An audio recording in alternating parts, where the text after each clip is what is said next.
आज modern technology आम जीवन को बहुत सरल कर आम मान मध्य अधिकांश लोक भावती विज्ञान अनेक आविष्कार विगत 200 वर्ष मध्य ही संभव होइछि, किंतु आमर एभली भावना भूल।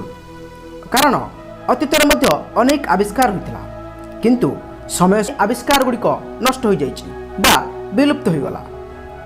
तो फ्रेंड्स, अतीत एमती भी किसी आविष्कार होता, जदि से आविष्कार आज आम पाखरे थांता ताहले आमे आम दुनिया को बदल पारि थांते। तो फ्रेंड्स, अतीतर एमती गोटे आविष्कार विषय आज आम जानिबा। तो चलते जानिबा क्लाउड बस्टर। क्लाउड बस्टर एमती एक आविष्कार जहाँ साहाय्य आम जितेबाला एवं जो चाहिए वर्षा करिपरिबा। एभली कथा शुणी आपण माने चकित हो जाइथिबे निश्चय, किंतु एक कथा सत। एक कथा 1951 ऑस्ट्रेलिया विलियम रिच नामक जन डॉक्टर यही आविष्कार थिले। यही आविष्कार पर अधिक मात्रा कृषक मानकर फायदा हबार थिला, कारण वर्षा न होबा कारणरू कृषक माने अधिक प्रभावित होइथांते। से एमिति एक मेसिन तैयारी करथिले जहा द्वारा आपण जेबे चाहिबे एवं जेउं ठारे चाहिबे वर्षा कराई परिबे। सेथिबाई से एक अलग प्रकार एनर्जीर खोज करथिले, जाकु से ऑर्गन एनर्जीर नाम मध्य देइथिले एवं सही ऑर्गन एनर्जी को मैनिपुलेट करी निजे चाहिबा जगार वर्षा कराई पारुथिले।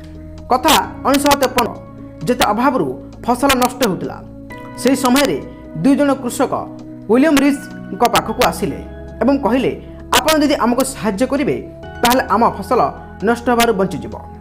विलियम 6 जुलाई 1953 रे निजर जंत्रर प्रयोग कले।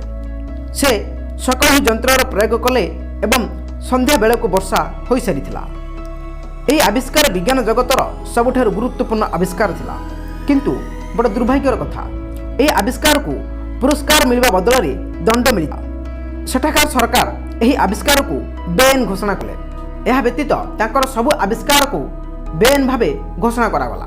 तांकर ही जंत्र को सबुदिन रोक लगाई दिगला एवं ता संगे संगे तांको जेल मध्य पठाई दिगला।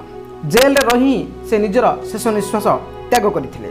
तापरे तांकर ही जंत्र को नष्ट कर दिगला। थर चिंता करंतु, जदि यही जंत्र आज आम पाखरे थांता ताहले आम दुनिया को आमे केते परिमाणर बदलई पारि थांते। तो फ्रेंड्स, जदिओ वीडियोटी आपण मानक पई इंफॉर्मेटिव होइताय ताहले वीडियो को लाइक करी सांग मानक सहित शेयर करंतु।